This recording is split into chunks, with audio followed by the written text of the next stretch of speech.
July 2019, Atlanta, Georgia. A bright orange Corvette gets pulled over for a routine traffic violation. The driver?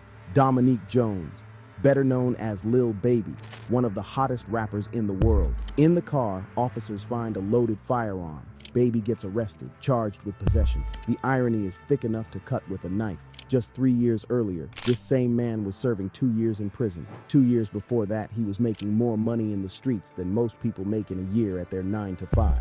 And a decade before that arrest in the Corvette, he was a 12-year-old kid in Oakland City, Atlanta, getting arrested for the first time. Attempted burglary. But here's what makes this story different from every other rapper was a drug dealer narrative you've heard. Lil Baby wasn't just some corner boy trying to get by.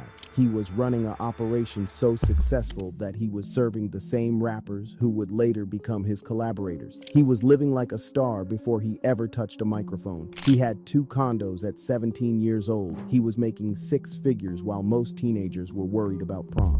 This is the story of how $60 became $100,000, how prison became the catalyst for a $50 million empire, how a kid who sold crack in the 5th grade became one of the most streamed artists in the world. This is the story of Dominique Jones, the street entrepreneur who became Lil Baby. And to understand how he made it out, you first have to understand how deep he was in. December 3rd, 1994. West End, Atlanta. A baby boy is born to a single mother who served in the Marines and now works for the Postal Service. His name, Dominique Armani Jones.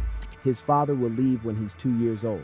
His mother will raise him alone in one of Atlanta's most challenging neighborhoods. Oakland City in the mid-90s and early 2000s wasn't the gentrified, revitalized Atlanta that exists today. This was a neighborhood where burnt-out houses sat next to occupied homes, where poverty and violence were daily realities, where emerald trees lined streets that had seen too much pain. But for a kid growing up there, this was just normal. This was home. Young Dominique, who his mother called Baby, was smart. Not just street smart, though he'd develop that later. Actually, academically intelligent, quick learner, sharp mind. But the environment around him was teaching lessons that no school curriculum could compete with. By the time he was 10 years old, Dominique Jones had already learned the most important economic lesson of his young life. Money changes everything.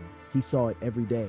The kids with nice shoes, the ones who could afford lunch, the ones who didn't have to stress about whether the lights would be on when they got home, they all had one thing in common: access to money. And in Oakland City, there was one primary economy that provided that access. Specifically, what the older guys in the neighborhood called the 3400 system. Here's how it worked. Older hustlers, guys in their 20s and 30s who were too well known to police to keep moving product themselves, would recruit younger kids, 10, 11, 12 years old. They'd give these kids crack rocks to sell. The kids were perfect. They looked innocent. They could move through the neighborhood without attracting attention, and if they got caught, they'd go to juvenile detention instead of adult prison. It was exploitation. It was child labor in the drug trade. It was morally indefensible.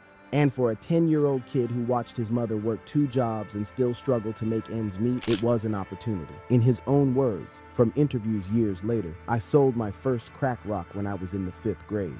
Think about what that means. 5th grade. Most kids that age are worried about video games and cartoons.